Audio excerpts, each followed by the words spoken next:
evening. I'm Abby Phillip in New York. Let's get right to what America is talking about. The lawyer, the mayor, and the president, and the letter connecting the dots to an alleged scandal. Tonight, Manhattan's top prosecutor has quit after refusing to obey an order from Washington to dismiss the federal corruption charges against the New York City mayor, Eric Adams. Danielle Sassoon was just appointed to lead the Southern District of New York, and she is the exact kind of lawyer that conservatives would probably love. A Harvard and Yale pedigree, a Federalist Society member, and a former clerk for the Supreme Court for Justice Antonin Scalia. But she does not possess the one quality that appears to be required to survive in a second MAGA presidency: the willingness to subvert her principles in subservience to the boss. Sassoon was directed to make the charges against Adams just go away, and she didn't listen.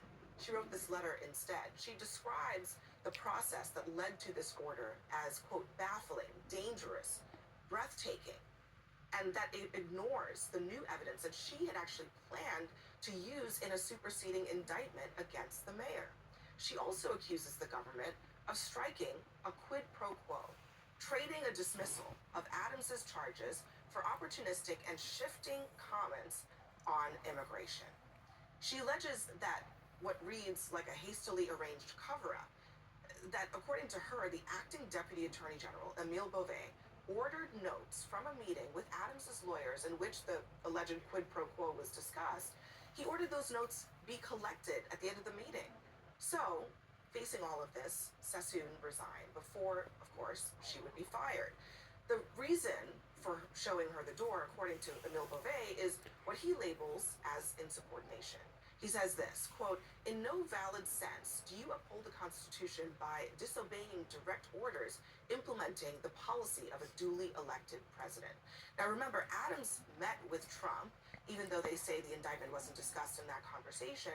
And Trump's favorite thing to talk about these days is a weaponized Justice Department. So is Adams's. But asked tonight about this entire affair, and Trump pleaded ignorance about it. The U.S. Attorney has resigned over the DOJ's request to drop the case into Eric Adams. Did you personally request the Justice Department to drop that case? I know nothing about it. That U.S. Attorney was actually fired. I don't know if he or she resigned, but that U.S. Attorney was fired. We are pleased to welcome Roy Wood Jr. back to the table in our fifth seat. The second season of Have I Got News for You premieres this Saturday. But we're going to start with the two lawyers at the table here, one of whom I should disclose as a friend of Mayor Adams's. But Jeffrey Toobin, this is extraordinary because, in part, so many now of these U.S. attorneys and federal lawyers have said, I'm not touching this. I think we're up to 5 resignations now of people who have been asked to drop these charges and won't do it. This is a travesty, what has gone on. Eric Adams was indicted. He was charged with a series of crimes. The Justice Department has now demanded this case be withdrawn. Why?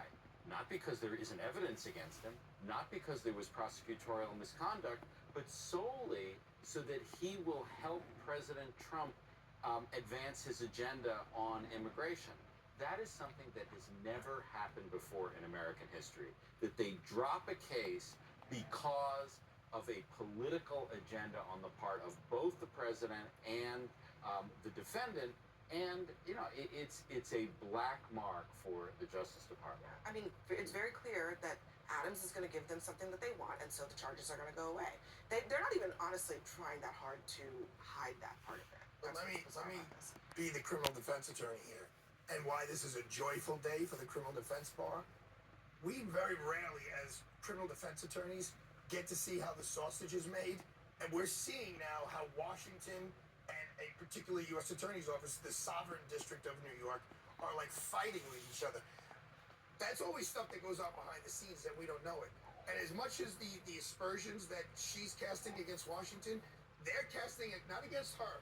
She wasn't in charge, but against Damian Williams and his office and the way they handled the mayor's case. They write in a letter to her, your office was overly aggressive. Your office lied to Eric Adams' lawyers and said he wasn't a target of the investigation, he was a subject of the investigation when they had already written a memo saying he was a target, and they invited him Eric Adams to come in and tell us your side of the story when they had already decided they were going to indict him. That is absolutely unethical. You know so what? both sides look horrible. It's a horrible day for our justice system. So what? So what about the negotiations between the pre-indictment negotiations? The fact is he was indicted and they dropped the case solely because of Jeffrey, the political agenda of the president. And Jeffrey, that's you were just in the not how office. it's supposed to But work. You were in the office, not that office, the one next door. You know, once there's a breakdown in trust between the defense bar and the prosecution bar, the whole system collapses. If you think prosecutors I feel like this doesn't have anything to do with that. I think this is straight up. They want Eric Adams' But that's not what's in cooperation writing. but they want Eric Adams' cooperation on immigration, and they are dropping the charges against him in order to get that cooperation. But think about what they did was they dropped the charges without prejudice. That means they could bring them back. Right, which is even more disgraceful. So Eric Adams is now going to be dancing on the string of Donald Trump in order not to get indicted again. I mean, it's just a shameful way to conduct the acting U.S. attorney who quit, Danielle Sassoon, she wrote partly about this. She says no one in the Justice Department has expressed any doubts as to Adams' guilt, and even in Flynn, the president ultimately chose to cut off the extended and embarrassing litigation over dismissal by granting a pardon. She's suggesting, why not just grant him a pardon if you think he's so innocent? And the answer might very well be what you're saying, that they want this to be held over his head to ensure compliance. When I see the evidence of that, I will believe it hardcore. You said it's not black and white. I haven't seen it in black and white quite yet. Donald Trump knows firsthand what it is like to be on the receiving end of a weaponized Justice Department. You say he's hanging over Eric Adams. Again, both sides are saying that is not the case here. So that will be seen in the days moving forward. But I am not ready, and I'm not a legal scholar like you gentlemen. I will defer to you. No, but on you're that. making excellent But- points. Yeah. Well, thank you. I'm trying my best. I'm just like, I'll take it. I'll take it. Yeah, but yeah, like I said, they both are saying something completely different. Donald Trump, and by the way, it's Bill de Blasio who said this was a bad case that shouldn't have been brought up. It is not just Yeah, but dismissing a bad, I mean, look, if it's a bad case, try it and lose. I mean, that's actually Or how the don't system is sign it. working. or make a motion to the judge and have And the make a judge motion dismiss to it. But that motion was quoted. The motion is quoted by the judge saying it's like a razor-thin case. The judge almost threw it out, but it's so hard to win in that courthouse. You have to understand, for a criminal defendant, their conviction rate is 97%. 97% is their conviction rate. This is indicative of what they did with Trump once he was elected, and then they started dropping charges against him. And now we're just going to start picking off soldiers from state to state and city to city who also are dealing with corruption issues and just turning those people into foot soldiers for the Trump administration. They're not going to bring those charges back. Like, otherwise they would have said that. And that's the part that I really hate about this, is that you'll charge someone and then you'll go, well, you can't send me to jail. I'm still doing my job right now. Because that's normally what Trump was trying to say to justify not even going to jail in the first place. Well, you can't send me to jail. I'm the president. Well, no, if you're still in that McDonald's, you don't get to keep working the grill. We're going to investigate whether or not you steal it, and then let you get back on the grill. Well, the interesting thing about the federal government's position here, meaning the Justice Department, is that they are explicitly putting in writing that they want Eric Adams' cooperation. That's part of the reason they're doing it. Emile Beauvais says this about whether or not Eric Adams can cooperate with the government and why he can't when he's under investigation. He says, because of the pending prosecution, he cannot communicate directly and candidly with city officials he's responsible for managing, as well as federal agencies trying to protect the public from national security threats and violent crime. He can't cooperate fully with the federal government in a manner he deems appropriate to keep the city and residents safe. The situation is unacceptable and directly endangers the lives of millions of New Yorkers. You know what the solution to that problem is? Eric Adams could resign facing these questions. And then you have Jumaane Williams as the mayor of the city of New York. Resign. And you know what? The Kathy Hochul, the governor, has the ability, because of the bizarreness of New York law, she has the ability to actually fire him. And she was answering a question about that tonight and said she's considering it.